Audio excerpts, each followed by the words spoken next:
This is the Can Crushers Wrestling Podcast. The following contest is scheduled for one fall. Let's go nuts! It's Jimmy Nuts! Right out of the door! With your hosts, Mark Martinez. Because I'm the Mark, and I'm awesome! The Guru. Today I'm going to break it down for all you simpleton sweat hogs listening out there in Can Crusher Nation. I don't mean to come out here week after week and toot my own horn, but toot, toot. And the English Professor. It is I, the English professor from the County of Kings, speaking the English of the Queen.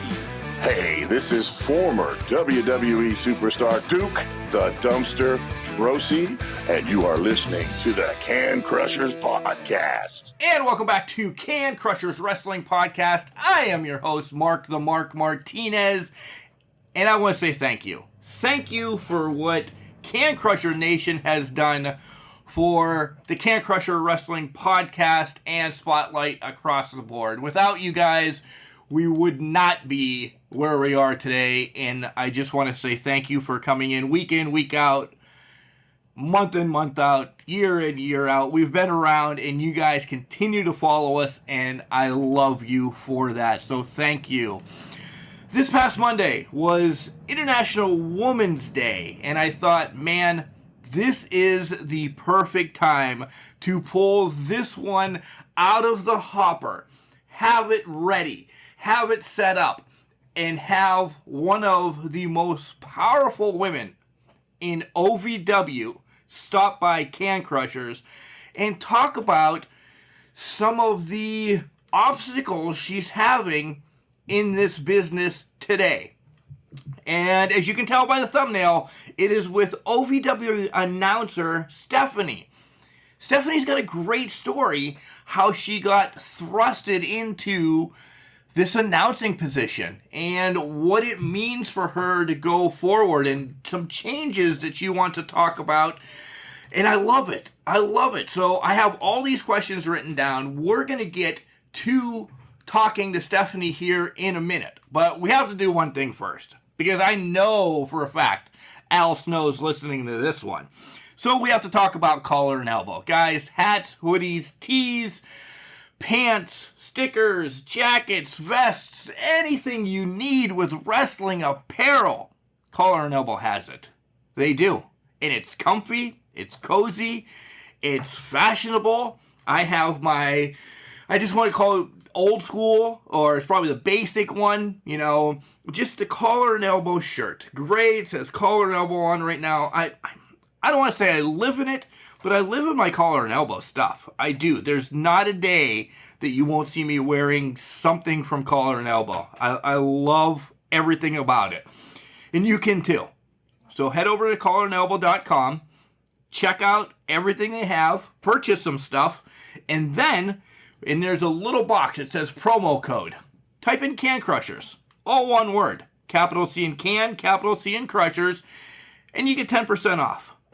Here comes Al to tell you more about Collar and Elbow, and then when we come back, we'll have OVW announcer Stephanie to talk about being in OVW and some of her goals for the next 5 years, Chad Miller. Wrestling. A love and a passion we all share.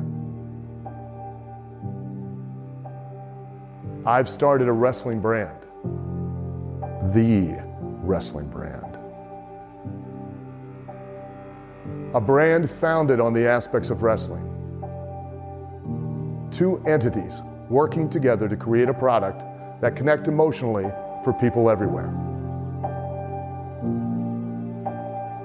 Collar and Elbow is the brand. Passion and love for wrestling is the drive. I am Al Snow, and this is Collar and Elbow, the wrestling brand.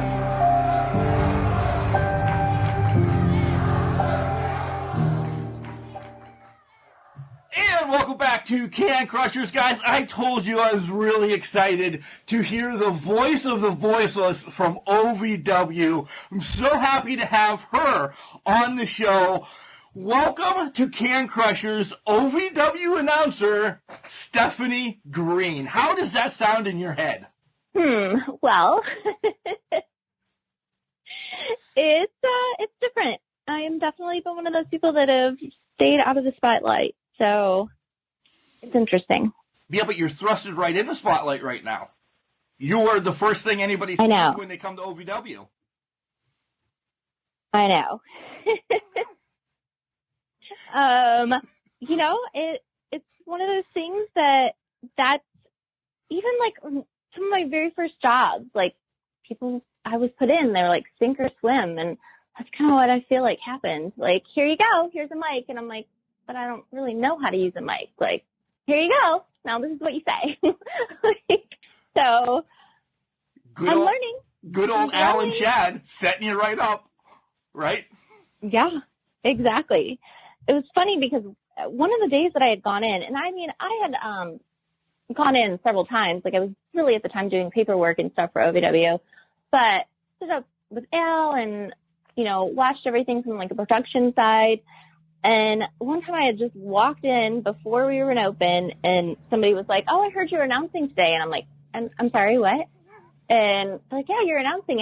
And I really think that if I would have been okay with it, Al would have just been like, "Okay, go do it." Like, and it was kind of like a running joke there for a minute. And one day he said, "You never know what you're capable of doing until you get outside of your comfort zone." And, it's one of the things like you might hear all the time, but like it just resonated with me at that moment. And I was like, this is so true. Like, there's so many times like I just second guess myself or too nervous. Like I said, I don't like attention being brought to me. So I tried it. And the first couple times I was probably pretty horrible at it. But I'm still working on it. You weren't horrible. Let's say you weren't horrible. I've seen some of the clips. I've seen some of the stuff from way up here in Pennsylvania down to Kentucky. I've seen you weren't horrible at it. And I'm not saying this mean stuff. I've seen worse. Let's just throw it out there. Maybe not a Justin Roberts yet, or Howard Finkel, but you're there. You're on that uphill climb, and you're embracing it because of what Al Snow said. He is a genius in and out of the ring. So at least that resonated with you, right? Yes, he truly is. Like, I think it is really amazing what a great mentor. I feel like that's the best way to describe it. Like, he is willing to teach and explain and show anybody who is driven or passionate or just, willing to put in the work and ask the questions essentially for free. Like, he is there for them all the time. And I think that that's pretty amazing coming from somebody who's done so much in life, like just traveled, and he's movies and the wrestling, and I'm sure he's done a lot more, but like, I think it's just really neat to be able to learn from somebody like that is passionate about something, as well as like open enough to not be like, "Hey, I know how to do this, but I learned the hard way and you're going to have to figure it out yourself." He's an open book. Like I said, like, as long as you're willing, he's going to give you all the tools you need to succeed. And I think that's just rare these days. There's so many people that are just, I can get ahead of this person, so I'm not going to let them in on this, Yes. Yeah, exactly. One of the stories I always like to tell, Stephanie, is that I was down for the first OVW Combine in 2000, I don't even remember now, 19. Yeah, because 20 was put off and then it was there later. But I was down for 2019's Combine, and I went to one of Al's training, and I watched him beat the living hell out of the kids in the ring and this, that, and the other thing, and that was cool. But then he gave them, all right, quick water break. And they all kind of sat in the mat and got a drink. But Al wasn't done teaching then. He just let them grab a drink, and he was just regurgitating this, that, or the other. And I think they got more out of that, just that 5-10 minute break, whatever it was, which it was probably 30 seconds, but, they were pretty beat up. They were all starstruck again, that their eyes were ready to go, and Al beat them up again. And it was like, oh, they just got refreshed, boom, ready to go, and they heard something that just motivated them again. So, yeah, Al is a genius. Yes, and he is so funny. Like, I don't know if he would even be interested, or even if he'd probably not want to deal with the amount of people that would be offended. But, like, if he was the commentator for wrestling, people would just die laughing. I mean, just to, like, listen to him behind production, like, it just flies out of his mouth, like, just the funniest stuff, and it's so on point, and I'm like, oh my gosh. But he's probably not ready to be that censored.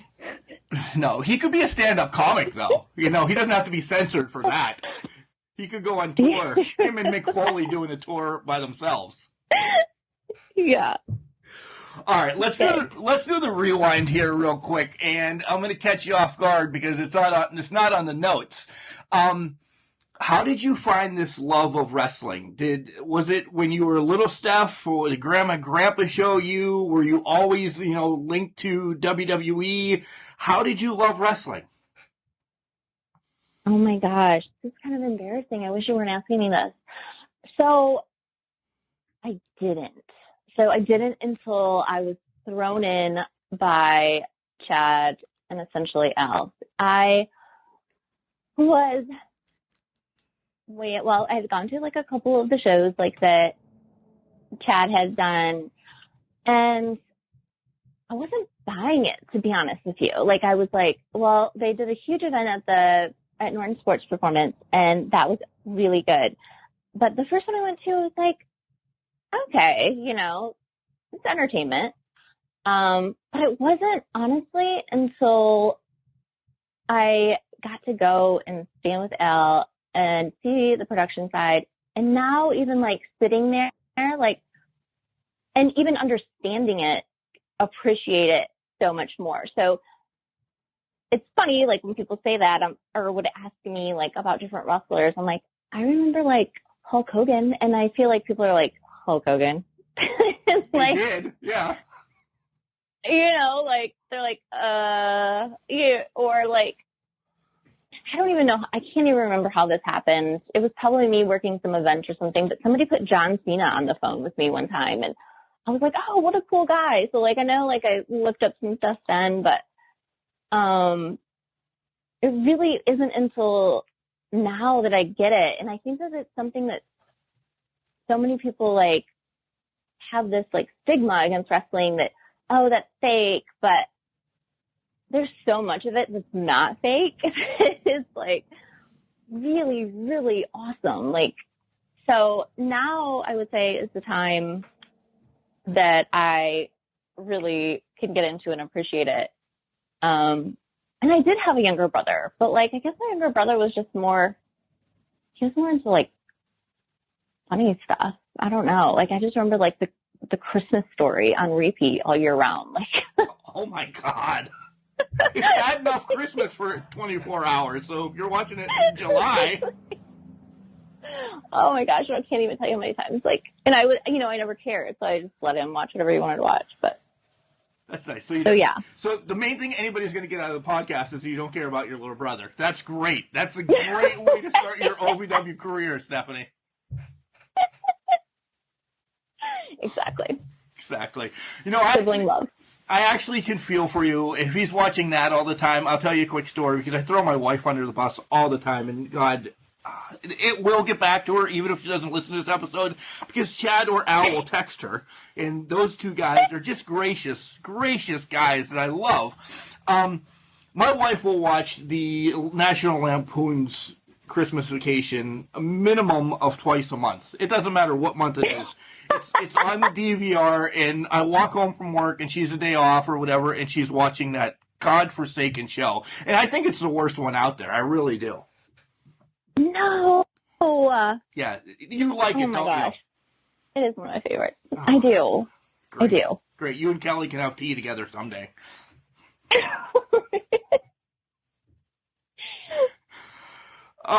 Yes. So we covered kind of what is like working with Al, because you love him and, you know, the great advice and everything. All right, so I'm going to throw this one at you. Since you weren't a huge wrestling fan growing up or anything like that, now you got to meet some of the guys and gals, you know, behind, you know, the curtain and in the ring. You get to see their work. Is there somebody in OVW you pull for? Do you have a favorite wrestler? Is it Callie? Is it, you know, Floyd? Is it, you know, Cash Flow? Do you like the bad guys? Who's your favorite? So I wouldn't say necessarily a favorite. I think my favorite part so far is with them coming in with the school and everything in the combine in 2019. I really like to see like how much people have like changed and grown, and Luscious Lawrence cracked me up. I mean, when he did the whole thing with Dylan McQueen and Haley, and now I think like even his like personality comes out even more, like he talks more. I just think like his growth has been immense, and like on top of it, he's funny.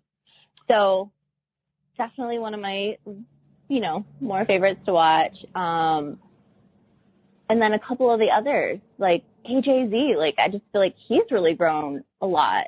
And I do like Callie, but who doesn't like I like Callie? them. Like I love, you know, like their whole like duo too. And I know that's not so much an OVW thing, but overall, I think the most amazing part of OVW is from the minute I walked in the door, like everybody introduced themselves. Everybody asked me, you know, like, oh, hi, who are you? You know, and everybody is just so genuinely like accepting and just one big like family. And I think it's a really cool dynamic. And I think it's really neat to be surrounded by people who are passionate at succeeding and willing to like keep going through all of this crap during pandemic right now, you know, like there are so many people are carrying so much more weight on their shoulders, and to be able to show up still and do their best, I think there's a lot to be said for that. And so I think that one of my mottos is, you know, to be surrounded by people that inspire you and encourage you to be better, like to keep growing. And that's one of the things I love about OVW. I have to echo that, because the same thing when I came down 2019 for the Combine, you know, I talked to some of the guys and gals prior to coming down, but when I got down there, it was almost like I was a megastar. That, you know, they were on Can Crushers and they're like, hey, it's Mark from Can Crushers, how are you doing? You know, and the ones I didn't know at that point, you know, it was Callie. Let's just keep throwing Callie under the bus. She would walk me over and say, hey, this is Mark, or, you know, Chad now would do the same thing. And we did everything. And then there was that OVW picnic, and I got there early, and Jay Bradley was there. He threw me right under the bus, and he's like, come on, you're helping set up the ring, kid. You're not here just to eat hot dogs and hamburgers or something like that. I mean, it's really a family, you know, from, and I don't mean this mean from the sound guy to the light guys to the horrible Daniel Spencer referee, everybody, you know, everybody is a family there. Daniel's a real good friend of mine, by the way. Well, it's good to know there's no animosity there. Oh, there is, but that's all right. No, he knows. He'll understand. So, yeah. Yes. I mean, I think that, like, it's really cool. Yeah. It's really cool that that's still out there, you know? And I think so many businesses, and I say this coming because I grew up in Michigan, so everybody, like, in my family, I feel like at some point worked at Ford or Chrysler. And you know, knowing the kind of retirement they had and all the benefits, and they all stayed there, you know, and now I guess coming up in my generation where I feel like nobody stays for long periods of time at a job anymore. And everything has kind of been like taken out. Like, you know, you got to cut funds here and this has to be cut. So there's no more Christmas parties and there's no more bonuses. And so I think that like that takes away from that like family environment in the workspace. Yeah, it really does. And last year had a lot to do with it that we won't even touch on. But even prior to that, it's just about it's a moneymaker instead of the same thing like Al said. He's there. He knows he's training Callie, AJ, you know, all those guys to leave his business to go on and succeed. You know, who does that? If Chrysler or Ford, they want you steadfast there for 50 years. And to be miserable, where Al's pushing people to say, go be better, right? And, all right, that was me saying that before anybody else jumped on me knocking Chrysler or Ford. I'm not, but yeah, I just use those as an instance. But no, he does. I mean, that is his intention. Yeah. All right, so we touched on that favorite wrestler a little bit. So since you've been the ring announcer, what kind of like favorite moments? I know you were part of, you know, the first combine and you were lingering around the second one that I wasn't at. But what else has been your favorite thing of OVW besides the family and stuff that you touched on? Is there a certain match or anything? I'm sure there's a couple, but like the one that sticks out in my mind right now, I don't know if you saw it or not, but it was with Haley J and Jocelyn Navarro, and it was the street match. Yes. Oh my God. Yes. I guess I like things that have a little bit of humor to them, but that was good. Yeah, I love Haley J. You talked about Luscious Lawrence. Again, I'm going to keep referencing that the first combine that he was at. He got there. He did work. He didn't really talk a lot. And now to see what he's doing in OVW, some kind of what you referenced. He's a comic. He's a comic. I love everything about what he's doing. He should be signed. I hate to say it, he shouldn't be in OVW right now. He should be with Impact or AEW or, you know, the next step to the Performance Center. And Haley J is just clinging on, and she's getting lots of looks too. I love her, by the way. Love everything about her. I do too. Yeah. So you funny story about her though, actually. Yes, go. The very first time so being in there, you know, is intimidating. Like, it's just, even though everybody was so friendly and nice and everything, like, it's intimidating when you don't have a wrestling background to like fall back on, to like, just, I guess, things that are common knowledge to other people. So yes, one of the very first matches I announced was with her, and I couldn't get HollyHood. Like, I knew it was HollyHood. I had it on the card in front of me, but I said Hollywood because that's what my mind wanted to say. And she called me out so hard. And I probably turned beet red, and I felt like horrible. Like, I was like, oh my gosh, like, but now that I know her better, like, it's funny. It's funny that I said it, but everyone else was like, Eric was like, oh, it's no big deal. It's no big deal. But I was just like, oh my gosh. I just butchered her whole persona. I just ruined her. Yes. Exactly. Oh, and I've done my fair share of messing things up, that's for sure. But you've grown. You have grown. So just don't look in the past. You've grown. So we kind of talked about the wrestlers in a moment or anything. How are the fans? How have the fans taken on to you? And, because it was a big change in OVW when a lot of the old personnel went in, and you, as you said in the beginning of the interview, essentially got thrown a mic and said, have at it. How are the fans? Because they love some of the old guys. Oh, yes, definitely. And I think that was like one of the reasons I was so apprehensive, because I couldn't believe how clear as day you could hear them. Like, I just think I saw it, like, when you had that microphone and the earpiece in, that was going to drown out. But you can hear people's comments clear as day. So I think that's one of the things that made me so nervous.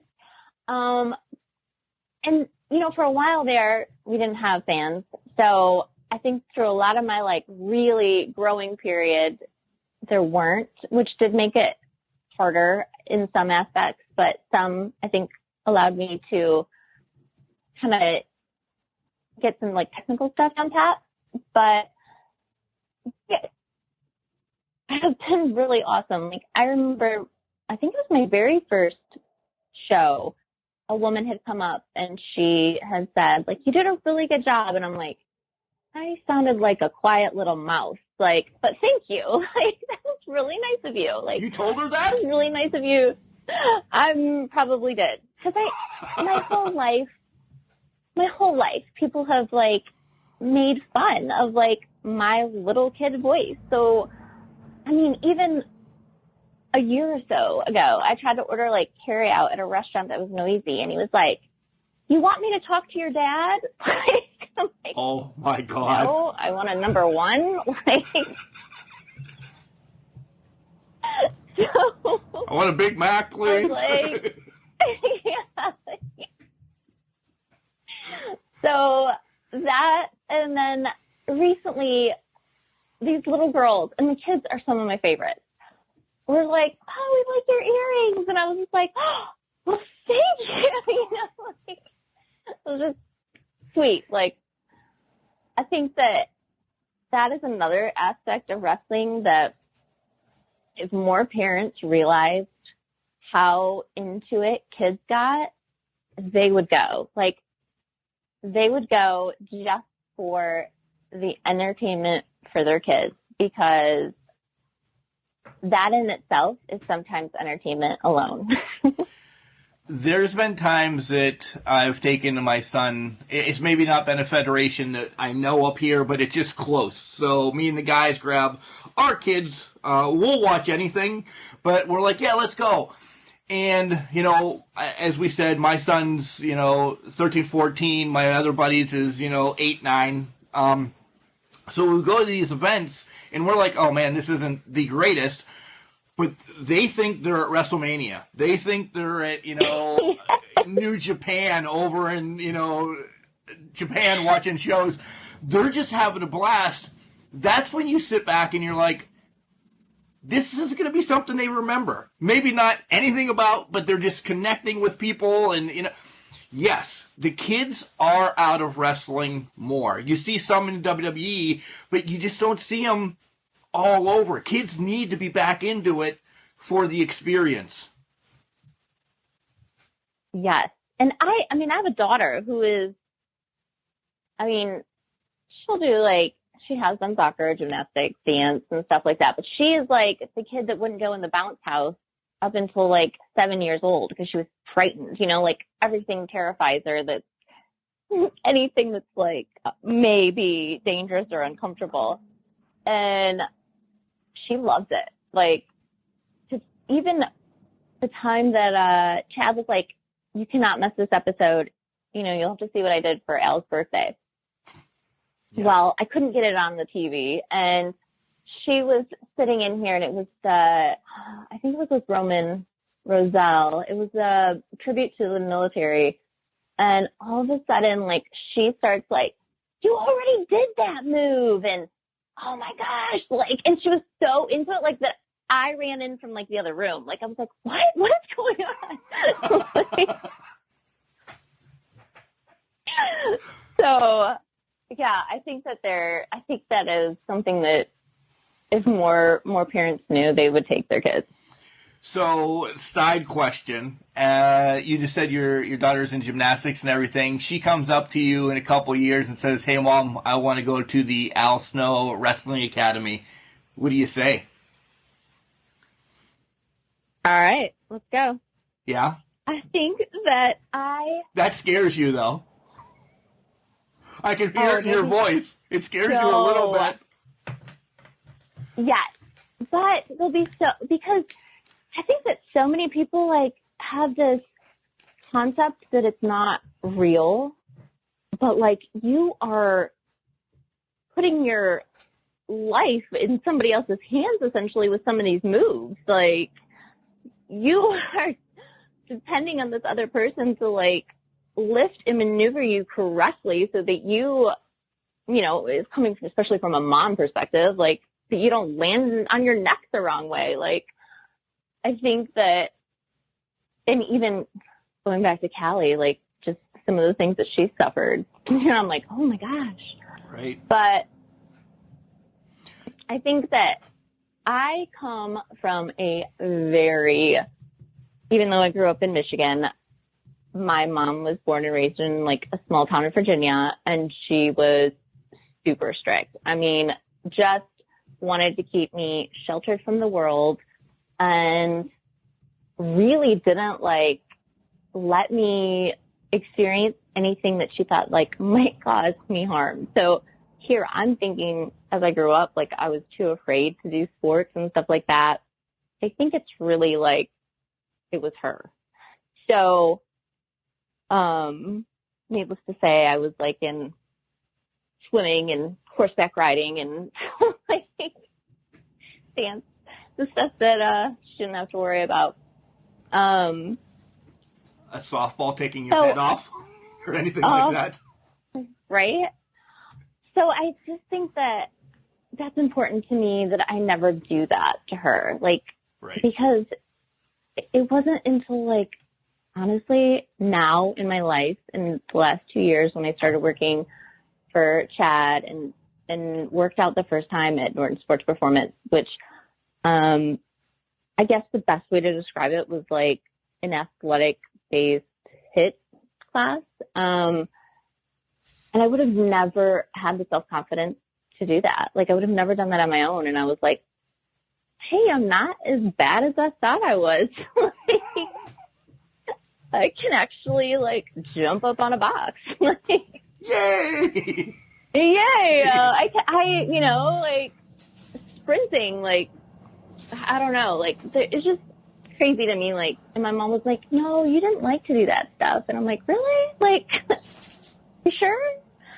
So, nice. And nothing against my mom. You know, she's doing the best that she could with a daughter, I'm sure. But, yeah, if she wants to do it, like, I want to be there to be her number one fan and for her just to experience life. Nice. I love that. I completely love that. And I know you would be in the front row. Well, you would be in the middle of ring announcing her first match. So, yeah. Oh, gosh. We might get to hear WrestleMania right now in the background because both my dogs woke up. So this is the way this podcast is going to go all of a sudden, and they're going to start wrestling, which only fits right with an Al Snow OVW Ring Announcer one. So let's just go on. Yeah. So you have a brand now. You are the OVW announcer. How are you building that? How are you making yourself more known that essentially, you know, why couldn't Impact come and grab you? Why couldn't AEW say, hey, Justin Roberts is off, and we're going to take Stephanie Green up to AEW or WWE or, you know, wherever. How are you building your brand to get there? That's a really good question. And that is something that I think is, like, still in the works because some of this is, like, you know, that's, you saying that just doesn't, it's not even in my, like, realm of possibilities. Here I am in my little bubble in Louisville, Kentucky, and really working on networking and being better with social media. I think that overcoming these fears that I'm letting hold me back. Like some of the things like right now that I feel like need work on is my enthusiasm. Like I feel like if I'm like in a good conversation with somebody, like I have that, and I know like even with my daughter, like I can be goofy and funny, and I think that because some of my lack of wrestling experience and knowledge with the business, like I hold back, or I'm afraid like maybe I'm going to say the wrong thing or offend somebody. So when I hear other announcers that have come through there, and to hear like the excitement, I don't even know how the excitement, like the passion maybe in their voice, just even I get excited, you know? So right now, like I really want to get to that point because I know I have that in me. I just need to be able to project it on camera. So go ahead. Oh, all right. Well, follow up to that then, kind of. Do you think it's okay that you actually don't know anything? And I keep saying this, and please don't think I'm saying it mean, that you don't know anything about wrestling, that you can still be that fan behind the mic. And then if Callie, I love you, we're just going to keep using you. Callie wins a big match, and, you know, you were rooting for her against, you know, Haley J, and you get to announce that. Can that fandom come out, and that can be, you know, your persona because you don't know what's going on? Yeah, I think that has worked definitely to my benefit. And I think that's almost kind of in my mentality and the work environment. Like sometimes, like in a job, like the best people are the people that don't have those outside influences and already set ways of doing something. You're more open. You're more open to listen to all the feedback. And so I think that is somewhat beneficial. There has been a time where I've announced the wrong winner. From my view, it looked like I had the right one, and people are like, "That's not who won," and I'm like, sorry about that. I did that at an indie show up here. I did that at an indie show up here one time too. I was just caught up in the match, and I was so angry that the person I wanted to win didn't win, and then when the bell rang, I just said that person's name, and I'm like, oh, crap. You bounce back. It's not like you announced Miss USA as somebody else like Steve Harvey did, right? See? It's going to make me feel better. There you go. Forgot about that. Oh, stupid things. That's what I remember. Ask my wife. What are your goals then? You know, is the next level, you know, hitting Impact or hitting something like this, or do you want to be the commentator or, you know, whatever? Because I have a great follow-up question for this. Right now, I think that I would like to expand a little bit more, like in the interviews and stuff. Commentator, no, I don't think I have the ability to be that quick-witted and funny on the spot all the time, constantly through a whole show. Like, no.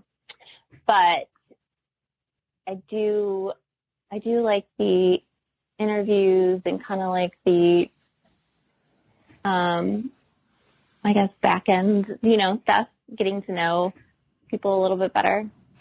Okay. I just like to know that.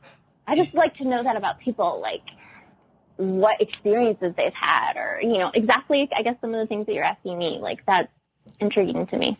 I was going to say the perfect thing is a podcast then. Would you be, you know, willing to open up an OVW podcast, you know, getting down with Green, or I don't know what the hell, that just popped in my head, and you learn life stories. I mean, you're taking some of my gig away, but they can come on Can Crushers as well before they do Getting Down with Green, and we can learn everything about OVW people. It's not a bad idea. See? I know a few people I could help you out. So you said you don't want to be in commentary.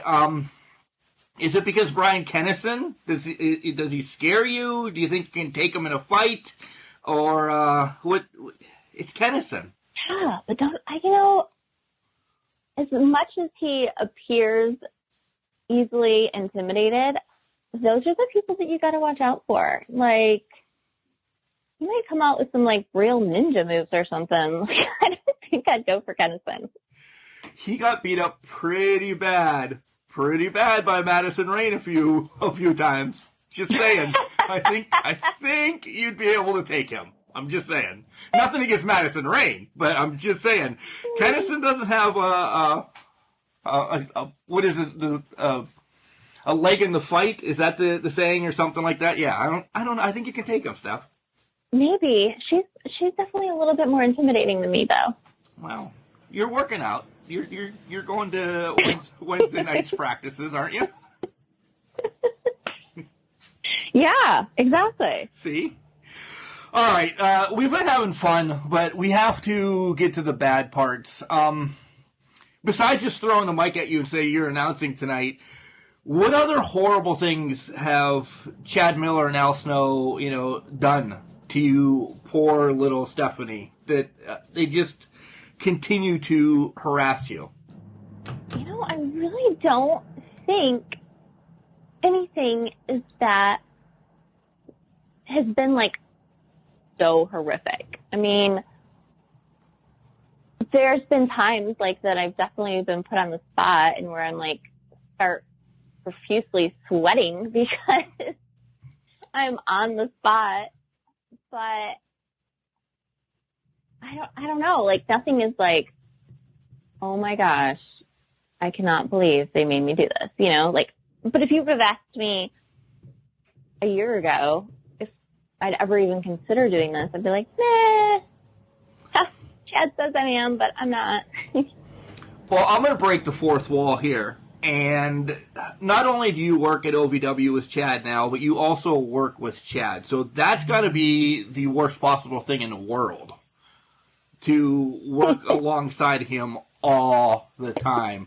When we spoke, and he said that you are his assistant. You are his beck and call, and he makes you, get him tea and crumpets and everything. Please tell me this is just a farce, and you are really not his I don't know, I don't want to say nanny because he doesn't have any kids, but his waitress or something, because he's so dastardly sometimes. That is so funny. I'm gonna get beat up for this, by the way.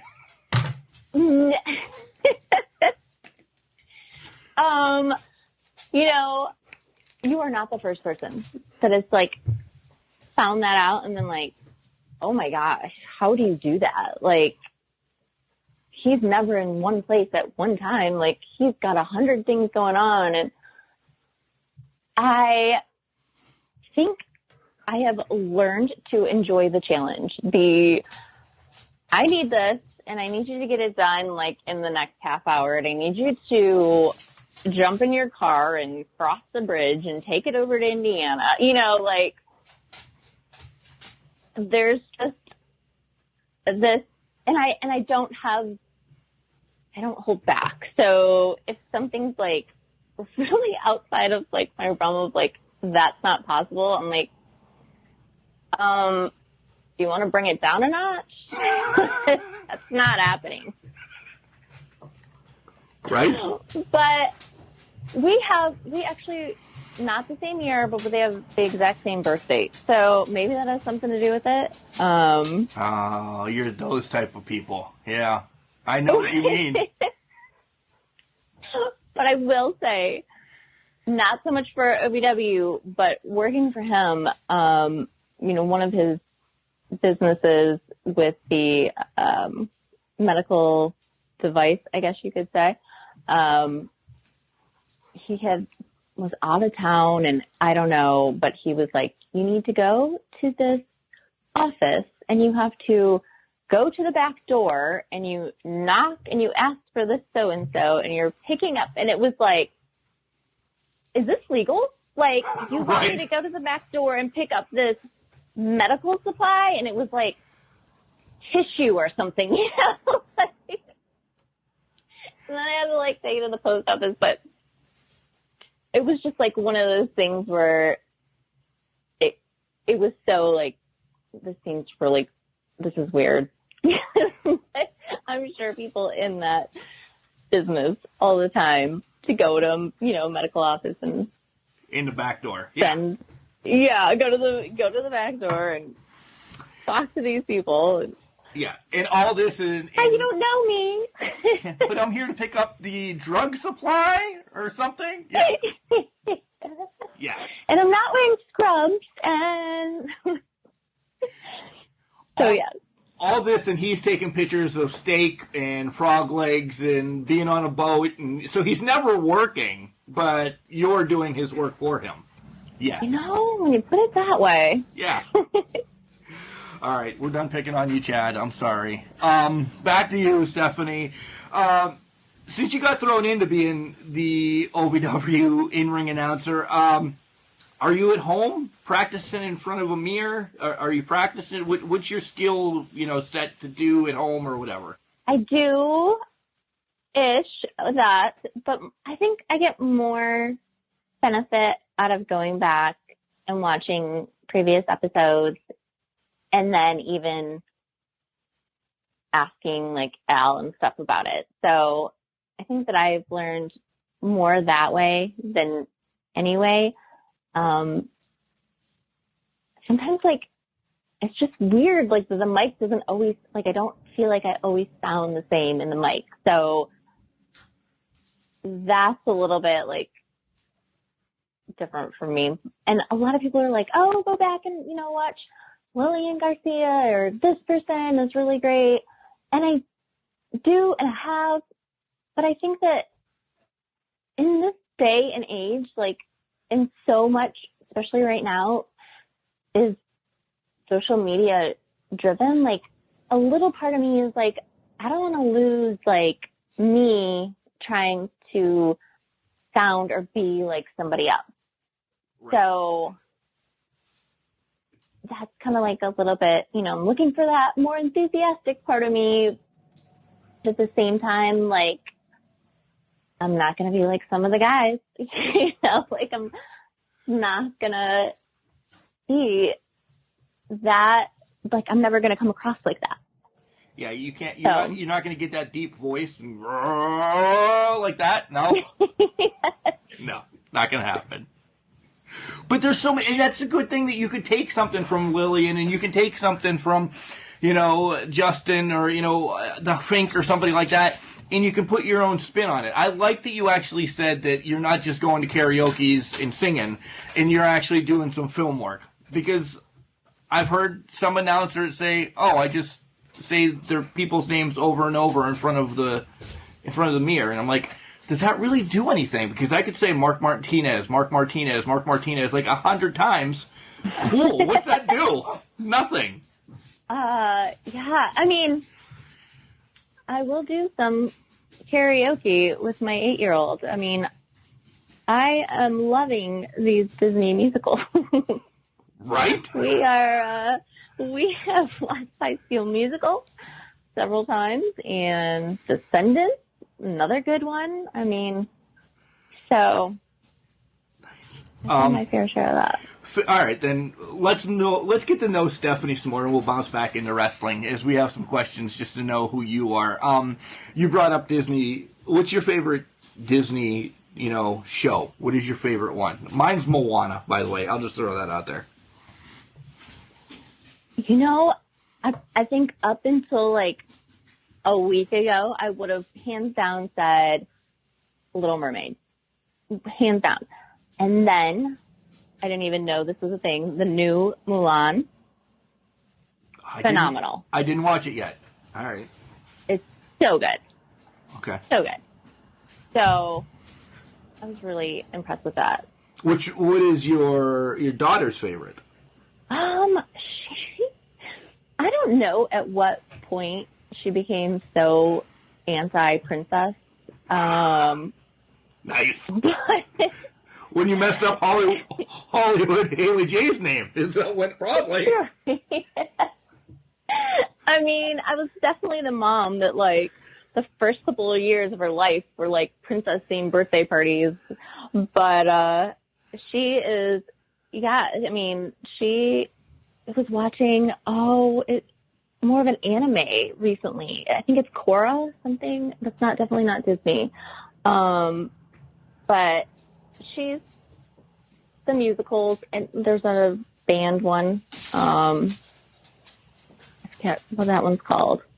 But anything along those lines, they're typically Disney for her. Nice. All right. Chad Miller sent this one in, and I don't know if there's a joke behind it, but if you could be an animal, what animal would you be? No, there's no joke. No? All right. I didn't know if you wanted to be a unicorn or I don't know. Yeah. I would have to say some type of, like, jaguar, cheetah, some kind of fast cat. Like, I would love to be able to run fast for a long period of time. Like, I think that would be amazing. I'm like sprinter, like 2 laps, and I'm like, yeah, I'm awesome. And then I'm like, nope, out of air. This hurts. So Can't go anymore. So you want to be Forrest Gump? Is what you're telling me. You want to be Forrest Gump. Forrest Gump with, let's exchange the chocolates for Oreos, because big Oreo fan. Okay. I hope you get this one right. What's your favorite podcast? I heard you listen to a lot of podcasts. Oh, yeah. I listen to a lot of audiobooks and podcasts. I am a huge Crime Junkie podcast. Yes. And, like, there's 2. I mean, the one that's Crime Junkie. There's another one, Morbid. I find those girls really funny as well. And I don't know I don't know what it is. Like, I think that, like, at one point I studied, like, criminal psychology or whatever. Some of it's, like, one of those things, like, oh my gosh, I cannot believe that happened.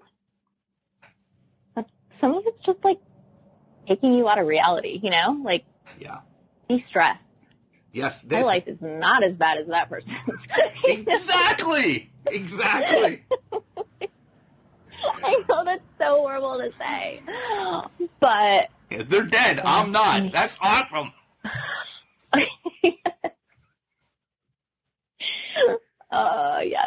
Yes. Quick one. Do you ever want to wrestle? Do you ever see yourself in the ring? No. That's I do not have. Steadfast. No.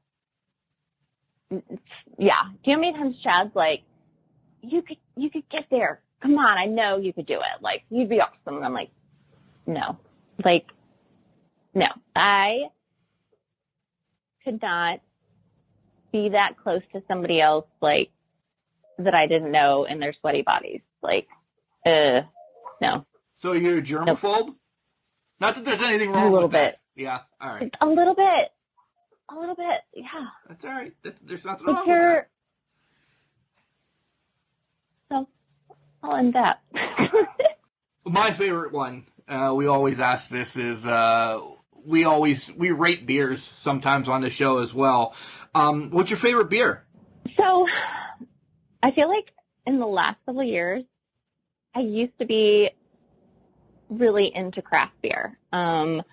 Just being a bartender, and I would love to go and, like, even get flights of craft beer. I feel like in Michigan that was pretty popular. And recently it's been more about hiding boxed wine in the pantry. Like, kids don't know. Nobody knows what I'm doing in here. So, recently I actually had just picked up Founder's Blushing Monk, which I'm sure you're not a Framboise fan, but back in the day, like, we would do that. We'd do Sunday brunch, and I loved it. Like, it was raspberry. I think it's like hardly any alcohol content. Well, this thing has like 9% alcohol nice. content, and it tastes like just like Creme Noir, maybe even better because it's not as sweet. So I definitely was impressed with that. But I've always just liked, well, I do like Bell's. I like Two Hearted. Oh, I like Bell's. Oberon. Yeah. I'm a huge IPA fan. I really am. We have a brewery 10 miles away from my house. It's Straub's. And anytime I come to Kentucky, I have to bring I have to bring a couple down because Al actually really likes Straub's beer. So that's one of my my welcoming presents. I have to bring a couple beers to him. Yeah. I don't know how the hell he found Straub's. If he wrestled, well, it's in Pittsburgh, so he probably found it when he was in Pittsburgh. Nonetheless. We mention your daughter all the time and everything, but what else? What do you do? You know, when you step out of and you take some time for yourself and you're not watching or listening to crime podcasts, what do you do for fun? What's Steph's, like, relaxation time? Or are you climbing mountains? You know, it's funny that you say that. Well, I mean, I feel like right now we're going outside and raking leaves is fun. All right. Pre-pandemic stuff. Come on now.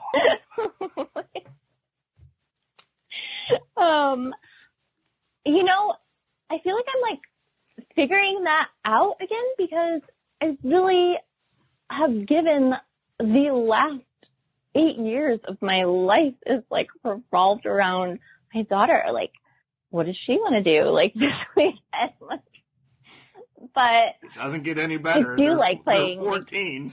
No, sorry. But I think still, but you know, like a lot. We have a lot of games in our house. Like a lot of board games, video games. So we have a lot of that. Are you a video game junkie yourself? I'm not. I think that I could definitely go down that road if I let myself. But I kind of just here and there more so because I would definitely like, I'm the person that like, once I get on something, like I've got to finish it. Like, yep. I'm there something with I'm you. interested in, I'm there to the end. So that I've been a little apprehensive about. My wife just bought me for Christmas. It's called, the listeners of the show are going to get sick of me saying this, but it's called the Odroid X4. It has 25,000 video games on it from, let's just say, our time, Steph. Everything from the Atari up to the PlayStation 1 is on this. Nintendo, Super Nintendo. Oh my God. Yeah, it was $400. You got like all these like extra controllers and everything. I've yet to tap into maybe 500 games. That's my downfall. When it's miserable up here in Pennsylvania, snowing 16 feet at a crack, and I just turn that on, a train could come through the house, and I wouldn't know if it took out the family, the dogs, or the podcast room, because that is how deep I'm into playing Mario Brothers 1 all over again. Yes. It's well Oh worth my it. gosh.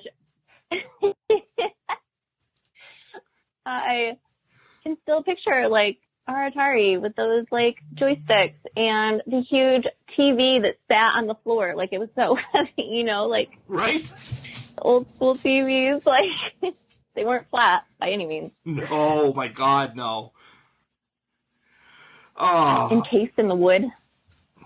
I never had it encased in the wood one. My grandmother did. It, you know, nowadays a 55-inch TV is 55 inches. My grandmother's TV was 104 inches, but the tube that you watched might have been 30. You know what I mean. Exactly. What's the most interesting thing about you? Like, what is something that you're going to blow our minds that the OVW fans don't know and you can just leak today on Can Crushers to say, oh my God, I don't believe she did that, or she is, you speak 75 different languages or something like that? That's a hard one because I don't feel like I'm like a super big like thrill seeker. So I would say the most kind of interesting, bizarre about me is I have no tattoos, and I did not get my ears pierced until I was 39, and I did it with my daughter at her pediatric office. Aw, that's actually cute, though. That's actually really cute. I like that. Well, let me tell you the reason. Good old mom. Are you sending this to Mom? Are you going to send this to Mom? She had told me, probably at the time, like 7 or 8, when everybody was getting their ears pierced, that I was keloid. And I was like, what? And she, took me to our family doctor, and our family doctor was like, okay, well, if you are, like, we'll have to cut through all layers of skin on your arm, and if it heals, you're not, and if it scars, you do. And I'm like, no, like, I won't. So I went through like spring break and everything when people are getting tattoos and piercings and all that stuff. Like, nope, not going to do it. Like, I thought if I got a tattoo, like it was going to raise. And she had showed me like this keloid on somebody's ear. And it was like probably like the most bizarre keloid ever. I mean, it was like, it had bubbled up so much. And I was like, even the doctor was like, if you get a cortisone shot in the first 4 hours, we might be able to, have it go down. But if not, like, you'll have to get that cut off. And I'm like, it was traumatizing. Like, I was like, no. Clearly. So it wasn't until like I was in my 20s and somebody had noticed that my ears weren't pierced. And I had, said, oh, my mom told me it was keloid. And they were like, that was really smart of her. And I'm like, what? And they were like, yeah, that was pretty brilliant. Like, you didn't do anything. Like, you didn't get any tattoos, no piercings, because your mom said you had this. Like, and I'm totally not keloid. Like, I'm not. I had surgery. Like, I'm not keloid. Mom, good job. So, good job. Yeah. You one-upped me, Mom. You got me. That's great. I love that. But it meant something to get your ears pierced with your daughter, right? That's something that a lot of people cannot say. I got my 16th, I got my 16th piercing with my daughter, or I got my belly button pierced with my daughter. But it's cute. That's true. Yeah, that is true. It's odd, but it's cute. I know. 39 years old, getting my ears pierced at the pediatric office. With the little stub. Yeah, all right. What makes you good at what you do, then? Since it's this whole shenanigans of you being you, what makes you good at what you do, being the ring announcer for OVW? I think that one thing is that I am observant. So, like, I think that I can get different cues and when to start talking and stuff like that. Like, I think I've been observant enough, not, because those are things that people don't necessarily say because they're so used to it. Like, they don't remember to tell you, hey, we're rolling, like, spotlight's on you, go. So I think that has helped, but also either I'm going to be in and do my best and like excel, or I'm out. So I think that like taking in so much information, like I like that. I like learning from all these different people.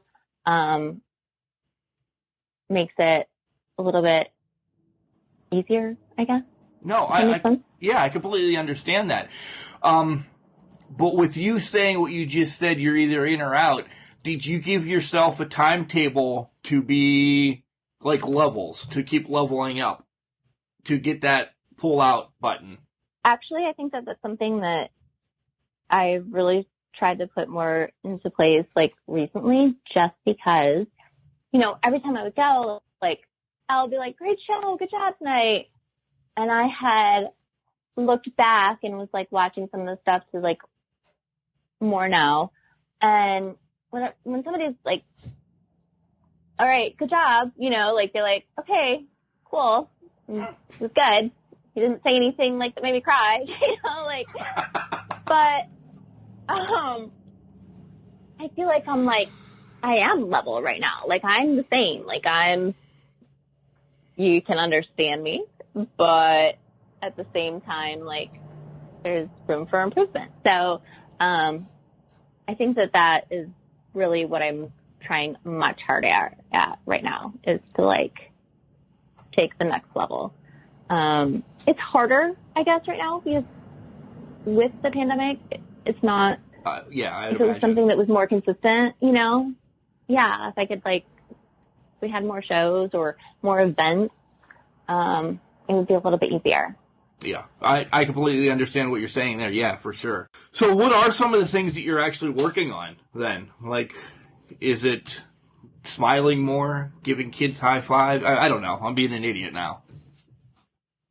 You know, you say that, but kind of, yeah, like being able to interact more like with the crowds that's there, like to not care, like just, you know what? Who cares what they think of me? Like, say what you want to say. Like, you know, like, not worried about it. Yeah, just be yourself. So, I think you were just quirky. You like having fun, and you want to go out there and just be like Doink the Clown announcer and just have fun out there. And that's what you're getting to. And I don't mean you're going to have face paint on and everything, but you know, you're just going to be yourself and roll with it. Yeah, I'm trying. You're doing a great job. Stop. Last two questions for you, then I'm going to let you shout out, and I have one more random question. But these ones are about the wrestling business itself. What would you change about wrestling? This is kind of a difficult one because I feel like I'm always that person that's like has 2 cents to put into everything. But I think the stigma, like I think that if it's, when I think about like sports and how much money, you know, people make in football and baseball and how much that attracts, I feel like wrestling is lacking in that. And I think that in those sports, like you play a part in a team and you perfect that part a lot of times, like that position or that, you know, whatever role you're is on the team. And in wrestling, like you have to have athletic ability. You have to have the ability to work with this person that you may not know at all. And you have to put on a show and make these moves like almost like a dance, like a flow, you know, like you have to flow together in this fight and have acting ability. Like you have to have a persona, you have to have a costume in sense, you know, like, and on top of that, like show, like really like sell yourself and be able to make it. Like people have to empathize with this person, I guess you could say, like, or relate, or, you know, I guess some of it could just be a physical thing, you know, I guess, you know, for some of the female fans, but, and I think that's hard. Like, when you, like, step back and think about it, like, that's a lot. So, I think that Al is right on the money, Al and Chad, when they opened the school. Like, I think that is so smart to be able to have a school to transition into this world. And I think that is an amazing opportunity for the future of wrestling, like to give so many people so much more like of a foundation to build on to. And I think that if more people really like went to a show, I think that they could kind of I don't know, see like if it's a storyline. Yes. That's a big one. You know, I think a lot of people don't realize that there's a storyline. And the way that I also kind of look at it is like, so I went to the University of Tennessee, and at that time that I had gone there, student tickets for football were a raffle. And so, however, you know, your luck of the draw was. And we were like in the 4th row back, maybe. And I was like, holy crap, this is a different experience. Like, this is so much more fun than sitting up in the nosebleed section. Like, I never want to go to another football game and sit way up there. Right? I think if people could get, like, that experience, I think that it would be really awesome for wrestling. Yeah, I wholeheartedly agree with everything you said there. It to touch on the talent, they are more talented because I'm a huge baseball fan, huge football fan, but there's a lifespan that is really short in sports. Of, you know, if you don't make it in the minors, you're gone, and if you didn't go through, you know, college the whole way to get your degree, what do you do? And Al opens up doors for baseballs and wrestlers and golfers and, you know, whatever. I can name a list. And he not only trains you to wrestle, but he trains you your persona. You know, you're learning how to talk on wrestling, because talking in front of a mic is completely talking different in front of, you know, me and you sitting at a bar having a beer, right?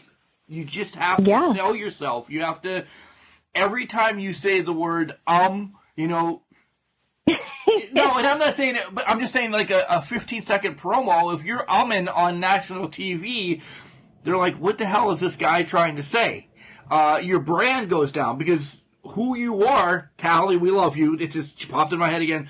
Callie has to sell herself before anybody's going to look at her again, right? And you have to, and everybody in that locker room, it's about, yes, you're working as a team to get OVW up, but you have to sell yourself so the fans say, man, I love KTD. I love, you know, this one. I love that one because of he talks better than this person, or he fights better. And it all needs to weave together.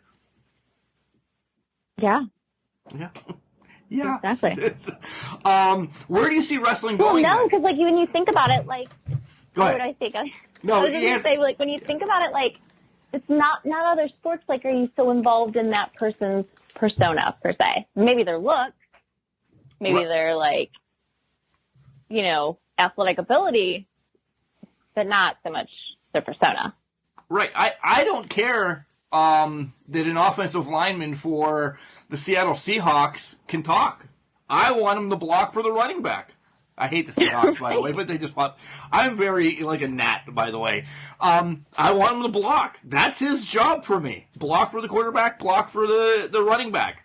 I don't care if he can say anything. But Al Snow, you know, in his head running around, I sure as shit want to know what Head's thinking. And Al lets us know what Head thinks, right? That is for sure. See?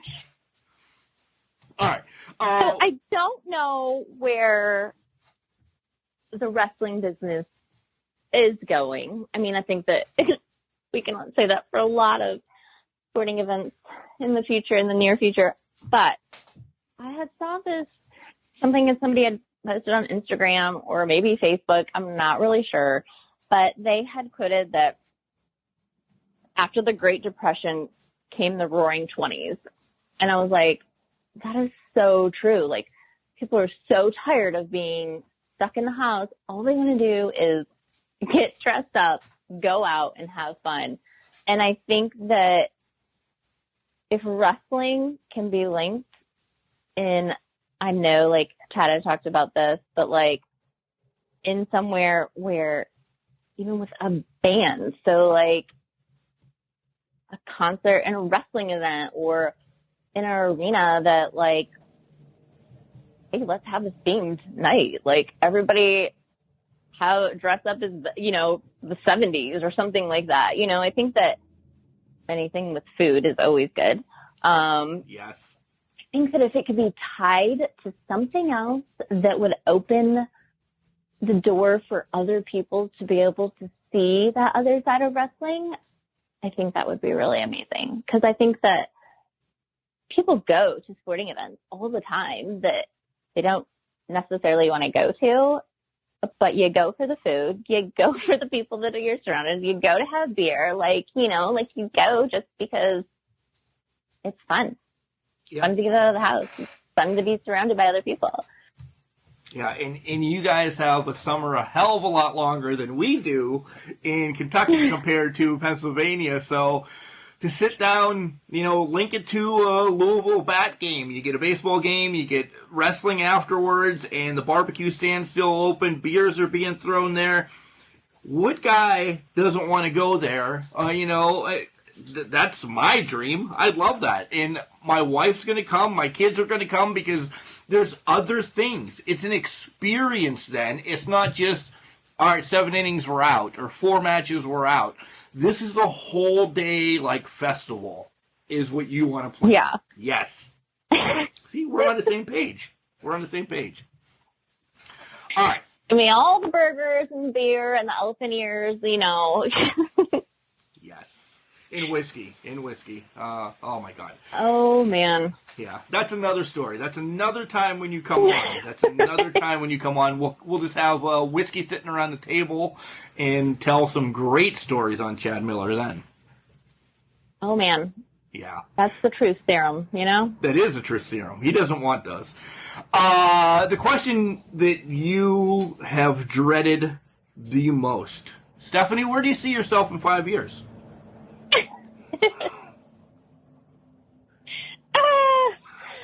Well, let's see. So I don't have an answer for the question that Chad Miller has been asking me for the last 2 years of my life. But I will say, like I said, I am a big fan of audiobooks and podcasts, and I'm really trying to figure out what that looks like for me. Like right now, I'm listening to The Compound Effect and Grit. And I think, like, I don't know if that's characterized under self-help or what, but I think that, like, one thing I don't want to fall into is living this life where you get up in the morning, you get the kids to school, you go to work, you come home, you make dinner, and you go to bed. And you get up and you do the same thing again the next day. Like, I don't want to do that. I don't want to fall into that. Like, I think that there's so much more. You don't want to go down that rabbit hole. That's a rabbit hole that people get stuck in. It really is. Well, and I think that that's the American dream, you know, like. To fall in a rabbit hole? Well, I know what you mean. I know. To have a family, to have a job where you work 9 to 5, you know, like, I think that that's what we're supposed to do. But I think that there's just, like, so much more out there than falling into that. All right. I will throw my mother, my grandmother, your mother under the bus. Isn't that what we were taught? And we are, speaking same age roughly, we're the ones that we've never listened in our lives. And that's why we're like, we're still not, I'm 44 years old and I don't know what the hell I want to do in my life. I'm not going to be a garbage man my whole life. This podcast is doing well, so there's stuff there. But at any time I could be like, I'm going to go be a shoe salesman like Al Bundy. I'm a child yet. And I want more. Or sometimes I want less. I know. We just break the mold. We really do. I mean, because my son's got his life planned out. Our parents did the same thing. They are happy to have a house. Guess what? I have a house, but I'll sell it tomorrow and move to Guam and start, I don't know what they even do in Guam. But let's try it. We're just that generation, right? Yeah. I guess that makes sense. I mean, especially with all of like the entrepreneurship that's available in social media alone, you know? Right. Exactly. So, and who knows after all of this, like, it's going to change. It's inevitable. Like, there's so many jobs that are going to be switched because they can be remote. And I don't know. I don't think that's like necessarily a good thing. Taking people, putting them at home. Do you want to work at home your whole life? No. God, No. Yeah. I mean, in Pennsylvania, we have to spend a minimum of 3 months a year because you can't get around in your house. So when we come out full force. I don't want to work at home. That sounds just as bad as working in a cubicle. Yeah. And there's nothing, I mean, like, I don't think that there's anything wrong with people that are content with that. Like, no, it's just not us. Exactly. So there's your answer, Chad Miller. 5 years? Who the hell knows? But I know what he'll still be doing. Okay, like, he will still be pursuing 15 different opportunities every 2 weeks. And taking pictures of food. At least he enjoys his food. Wait, what? I said at least he enjoys his food. He does enjoy his food. When I was down there, as much as he's on the go, he knows where to get food. He really does. Steph, this has been a blast. It really has been. I don't know if you want to give out your social medias for people to follow you. You can. And this is going to seem weird. There's a referee that has like shirts and stuff that I've never seen a referee before that sells a shirt. So could you be the first ring announcer to sell shirts or autograph cards or something? Are you going to dive into that? You've never seen it before, right? Right. But I also haven't seen a referee that sells a shirt or sleeve bands either. But apparently one Daniel Spencer says he's doing it. Maybe if there was a niche. I am so that person that goes and looks up the advertisements for things in the beginning of podcasts. Like, I have tea right now that I just ordered. Maybe Collar and Elbow can sponsor you a shirt. So that person that's like, oh, yeah, I totally need that in my life. Oh, my God. Yep. All right. I know you have things. Go ahead. Give your social medias. Really, I just kind of focus on Instagram right now. So it's just Stephanie_OVW. There you go. Good. Guys, give her a follow.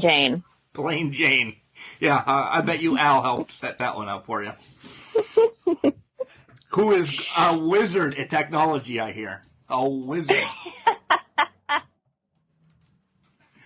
I'm not going to be welcome back to Davis Arena, by the way. I get that, though, you know? Yeah, it's like, how do you pick? There's too much out there. There's so much. Yeah, there is too much. All right, Steph, this has been great. We're gonna catch up again because there's so many stories that I know you're gonna tell me in the near future about announcing this person, Josh Ashcraft. Hopefully, you and HollyHood Haley J become friends. Like, you don't butcher her name or anything like that. She's a good girl. She is a good girl, just a little twisted. Oh, she is. She keeps it real. That's for sure. She does keep it real. All right, Steph, I'll let you go. Thank you for coming on the show. Thank you so much for having me. So, yeah, there was a lot of shots fired. Lots of shots fired at Mr. Al Snow and Chad Miller. That was all set up by me. Yeah, Steph had nothing to do with it. I kept trying to goad her. So don't take any blame on Stephanie. She rolled it real well. I loved everything about this interview. I really did. Guys, you kind of did Steph dirty by just saying, here, you're announcing. Yep, that's what you did. Here, you're announcing tonight. Get to going. What a great interview. I actually did not know the story about Steph and HollyHood Haley J. They call her HollyHood Haley J. Just knowing HollyHood, I bet you that still doesn't set well. Probably doesn't set well at all. But, hey, you live and you learn. You live and you learn. Guys, this was a great interview. I loved everything about it. I love getting to know Steph a little bit more, not being just Chad Miller's assistant to, go get him this while he's taking pictures of food or anything like that. Guys, support her. Follow her. Steph is going to go places. I love what she talked about, how she wants to make some changes in wrestling and where she sees wrestling in 5 years. Her goals are the same as mine. They change. They change. And that's all right. It's all right to have a bad day. You'll bounce back. And things like that happen. So, support Steph. Support OVW as we have always here on Can Crushers Wrestling Podcast. And hopefully, we can get HollyHood Haley J to come on and tell her side of the story real soon. But remember, guys, just because you're trash, like Chad Miller, it doesn't mean you can't do great things. It's called a garbage can, not a garbage cannot.